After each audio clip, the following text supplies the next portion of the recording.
Hello, welcome back to another video. Today we're going to be talking about how to do your first pull-up and why pull-ups are the best back exercise. Now, pull-ups have been around forever, obviously. Everyone knows them as a very good bodyweight exercise for either martial arts, growing muscle, building pound for pound strength, that kind of thing. Now, there's a lot of people that can't even do a pull-up on average. So today we're going to be talking about how to achieve that initially and then how to progressively overload from there.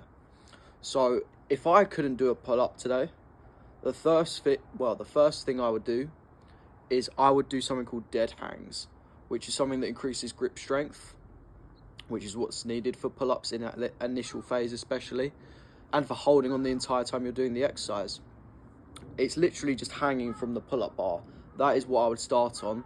I would try to do 20 to 30 seconds and then I'd do 3 sets of that.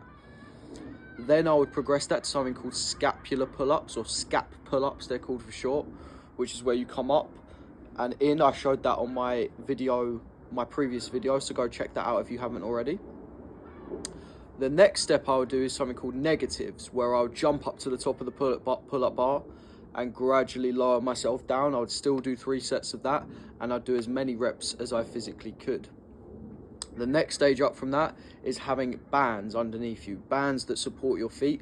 So you are doing pull-ups now, you're just doing less weights because it is resistant against gravity, obviously. So it's not going to be your full 70, 90 kilos, however much you weigh. It'll be more like 40, 50, depending on the thickness of the band. So make sure that's set up correctly and make sure not to have too many mishaps with that, like it going in between your legs or bouncing up next to you. You need to make sure that your feet are firmly placed inside of it and that you've got a thick enough band to support yourself. The next thing I would do is then progress on to my first pull-up. First pull-up is a great feeling, obviously, for anyone involved. I would also suggest, this is kind of separate from today's video, but getting leaner is also going to be exceptionally helpful and useful towards improving your pull-up strength and pound for pound strength as an individual. Once you've got your first pull-up, then obviously schedule it, set it as reps. If it's a strength, because initially it's going to be a strength exercise because it's lower reps. So you can do 3 sets of 3 reps or 3 sets of 5 reps, and that should be more towards the top of your session. If you're then doing higher reps as a result, now you can do more. I would then recommend making it a hypertrophy exercise.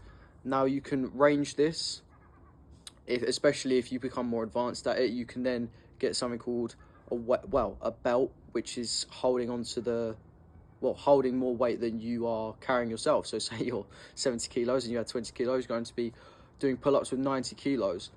You can progressively overload that over time, and it's very scalable as a movement in terms of numbers, and you can never really hit a limit, which is very good, especially as a natural. You'll struggle to hit a limit on that. So you're always progressing. There's always linear progression. I would always recommend ranging the weight and the reps as a result to maintain your progress throughout. And it's just a great movement because you can use it anywhere. As long as you have a pull-up bar, you can use it easily. The benefits of pull-ups are that it widens your back. It gives you that wide sort of V-taper look. So if you're looking for that in terms of aesthetics, that's what's going to give you that wide kind of V shape on your frame, give you that kind of Christmas tree look, whatever you want to call it, in the middle of your back.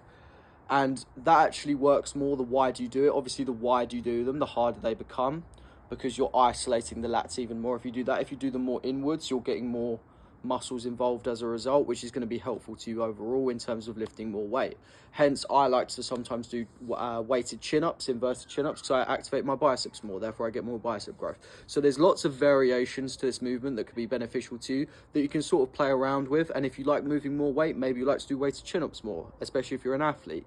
If you want to get more of a V-taper look, or you want to get a more aesthetic back, you can go wider and make it more restrictive and therefore have less weight. It's completely up to you.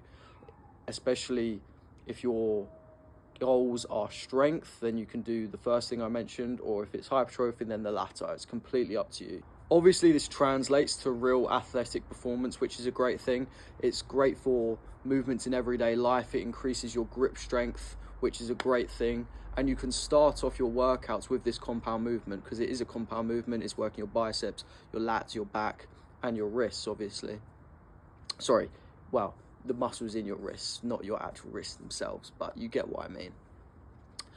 So The next thing I would say about pull-ups is that they would be the only exercise I would do if I had to only do one exercise for my back, because they work so many muscles. You can't really beat weighted body weight exercises. Just like dips are like the upper body squat, like I mentioned, like the best push exercise for hypertrophy, like I mentioned in my other video the other day. Go check that out if you haven't already as well. This is very similar. This isn't the equivalent of an upper body squat, but it's very similar. And doing these compound movements, these body weight movements, but using extra weight over time to make them more difficult, is going to increase your pound for pound strength exceptionally.